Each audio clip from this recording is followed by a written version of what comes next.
Francesco Forgione, known as Padre Pio, was born on May 25, 1887 in Pietrelcina, a small town in southern Italy.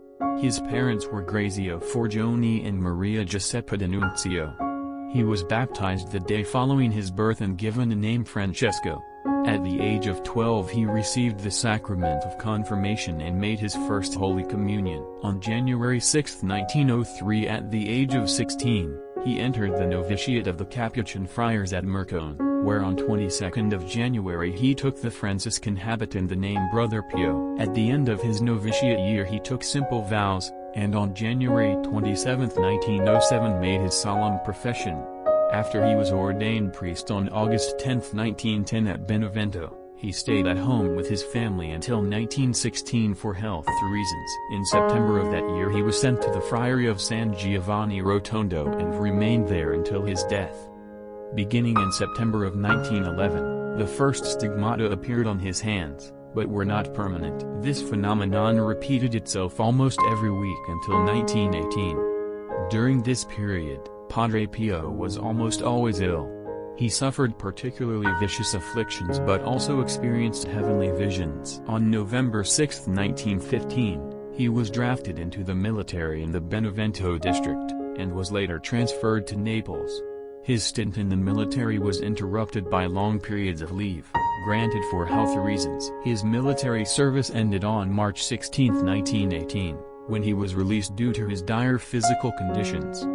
On July 28, 1916, he arrived at San Giovanni Rotondo for the first time, and was accompanied by Padre Pio. This convent was deemed temporary, but became his permanent home until his death.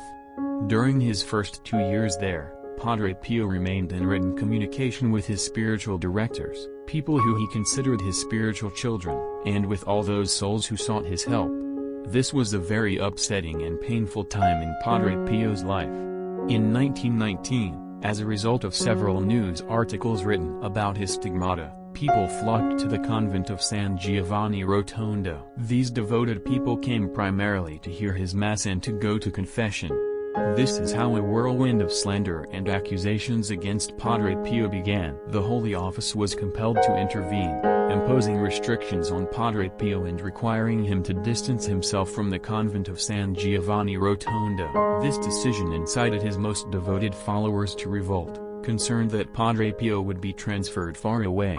The convent's order was immediately suspended. At the same time, the Supreme Tribunal of the Holy Office began performing numerous medical and religious inspections. At this time, Padre Pio continued his life of prayer and sincere discipleship by ministering through confession, and by living in strict obedience to his superiors and the church hierarchy. Throughout this period of segregation, which lasted until July 15, 1933, he carried out his days in this way, around 2 hours celebrating Mass, prayers until noon, interspersed with about an hour of study, prayers again in the afternoon, from the evening almost until midnight.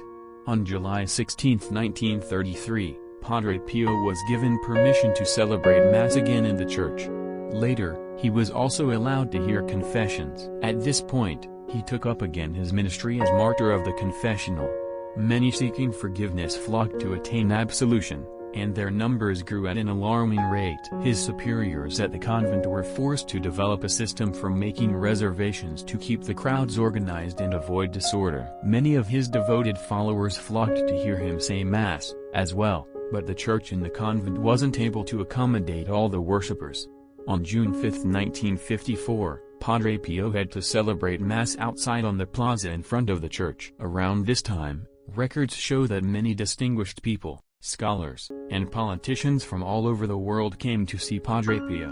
In 1940, he announced plans to open a hospital in San Giovanni Rotondo called Home to Relieve Suffering. The hospital opened in 1956, with help from Barbara Ward, a British humanitarian who helped secure a grant from the United Nations Relief and Rehabilitation Administration. On September 21, 1968, one day after the 50th anniversary of receiving the stigmata, Padre Pio felt immense tiredness and became increasingly weak. On 22nd of September, despite great frailty, he celebrated his last Mass to a large number of pilgrims. Padre Pio died on 23rd of September 1968. Padre Pio was beatified on 2nd of May, 1999. Padre Pio was canonized on 16th of June, 2002.